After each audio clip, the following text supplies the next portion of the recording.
Well, siyabingelela bonke abazalwane egameni namandla likaKristu Jesu.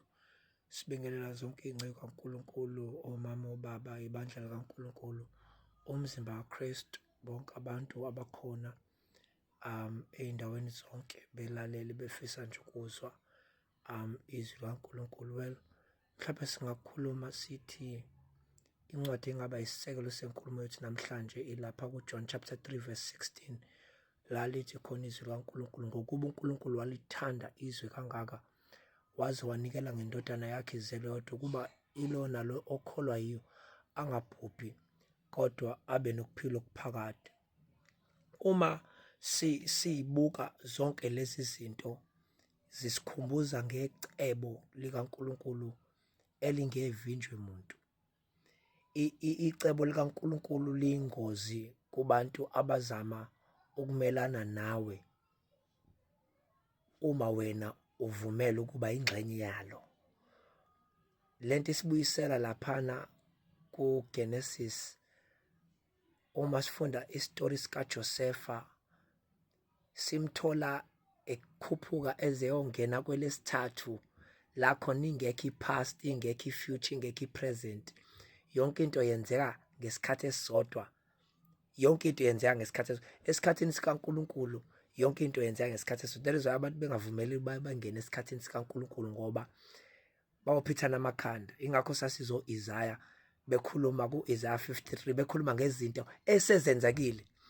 Ngokwe-language nangokwe-reality yethu thina sithi ayikakenzeki kodwa sezenzekile. But sibuyela la, singagijimi kakhulu ecebeni ukuthi icebo, bobabili labantu babona icebo. U-Isaiah 53 ubona icebo, noJosefa lapha 36 ubani kuGenesis bendlula nje futhi kuJosefa. But ngikhuluma ngale yecebo ukuthi icebo likaNkulunkulu kwawukuthi angabikho umuntu obhubhayo. Sasisalethelwa leli cebo elibizwa ngoJesu. uJesu-ke yicebo likaNkulunkulu lokumsiza umuntu. uJesu yicebo likaNkulunkulu lokukhipha umuntu kunoma iluphi usizi nakunoma iyiphi inkinga abhekene nalo.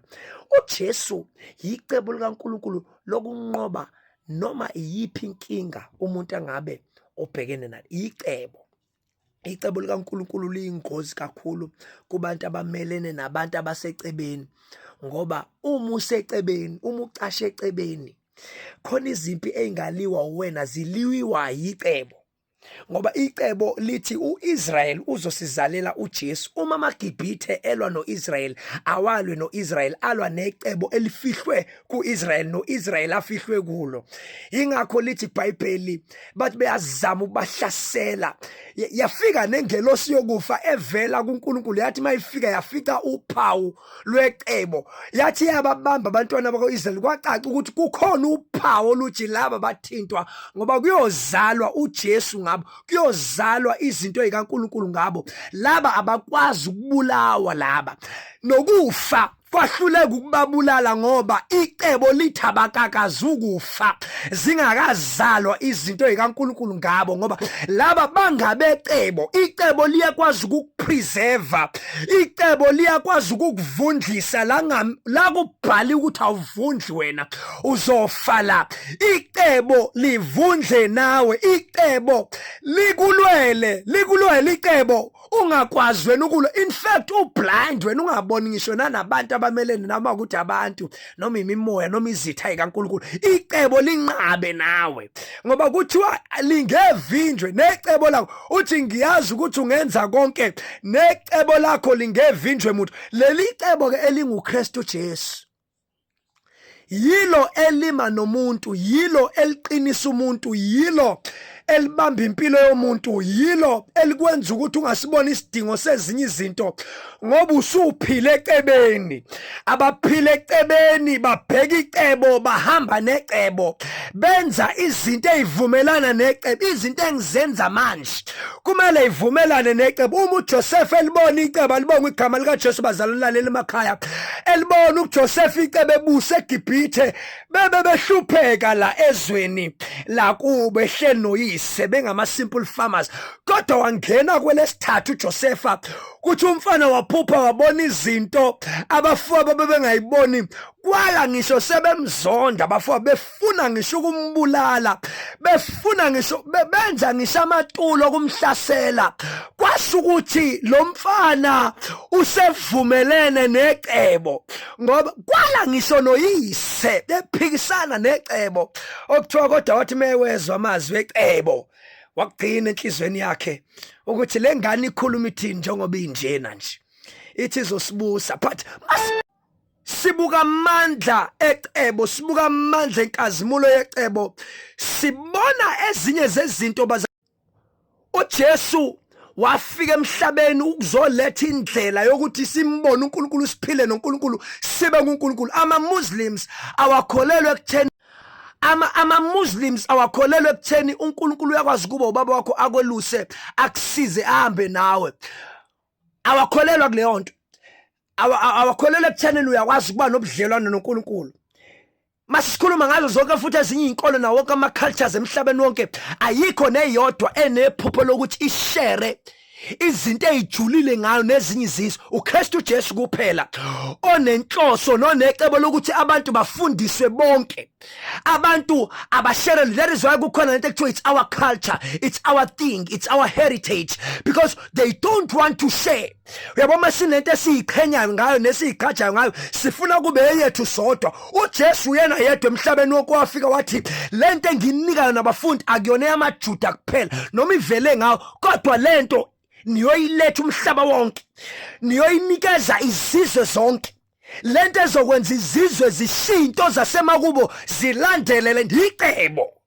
Icebo lathwala abafundi noma bekhandwa ngamatshe scientifically, kufune ngabo Paul kade bafa, but because of icebo baphila la abanye abantu bengaphili khona, badlula la abanye abantu bengadluli khona. Icebo likwazi ukukubamba. Icebo likwazi ukubamba noma abantu bebambeke bonke befa bebulawa yiCovid, wena icebo linqabe nawe. Icebo leli lakwenza wasinda kwiCovid wena. Icebo leli lakwenza wasinda kulesiya simo esaziwa wena wedwa. Icebo, kodwa into emnandi kakhulu ngecebo, lisebenza kakhulu uma uvumelana nalo. Yenza izinto zecebo. Wavumelana nalo uJoseph icebo, wahamba kulo. Alibonga igama lika Jesu, wagudla necebo. Wagudla necebo esephakathi emzini kaPotifa, evuka unkosikazi kaPotifa, evuka zinkanuko eza kumfana emncane, esokuthi wayesho njalo, efika njalo njengabanye abahlasela izingane zabantu beyitshena izinto zamanga bethi bayithanda bengayithandi. NomkaPotifari wayeza njalo consistently ezama uindoctrinate ingane ngoba ingazi lutho. Kodwa ingane yabambelela ecebeni. Kuyahlalwa ecebeni. Icebo livamile ukuphikisana nenyama yakho, kodwa uhlale uvumelane necebo ukuze kube yile likulwelayo. Icebo lasukuma bazalwane, lalwa izimpi zika-Israyeli. Icebo labiyela uIsrael. Khona la ngifuna ukufika khona, ekuthaneni zonke izizwe ezayihlasela abantwana bakwa-Israyeli zazineshow yokuthi zizonqoba, zazine guarantee. That is why babefika bonke, engabikho futhi phakathi kwabo sabayo. uNkulunkulu wayebanika isibindi sokuthi bazilethe ekufeni. Akekho umuntu ongakusaba ukufa, kuyimvelo yethu sonke ukuba sikusabe, kodwa zonke izizwe ezahlasela uIsrael zazingasaba ukuza ngoba zazingenandaba, zazingamhloniphi futhi zazingamesabi, kodwa zaziyingenisa zona ekufeni ngoba kuthiwa uNkulunkulu, inkemba kaIsrael ayibulalanga muntu mase kuqhathaniswa nesandla sikaJehova. uNkulunkulu ebulala abantu, ebabulalela ukuthi bazolwa necebo, ngoba icebo liyingozi uma uvumelana nalo kulabo abamelene nawe ngecebo likaNkulunkulu ngawe. Icebo likaNkulunkulu, mzalwane wami, lingevinjwe muntu. Hlala ecebeni, balekela kulo, vumelana nalo, yenza izinto ezivumelana necebo. Vumelana necebo, funda iBhayibheli, ufunde ukuthi uJesu uthini ngawe, khulumani ngawe, iziphi izithembiso uNkulunkulu azenze ngawe, bese uma phekwazo. Hlala ecebeni. Anibusise uJesu. Sikhumbuzo shezi lo, ngikhona ku-YouTube, ngikhona ku-Facebook as Sikhumbuzo shares. God bless you.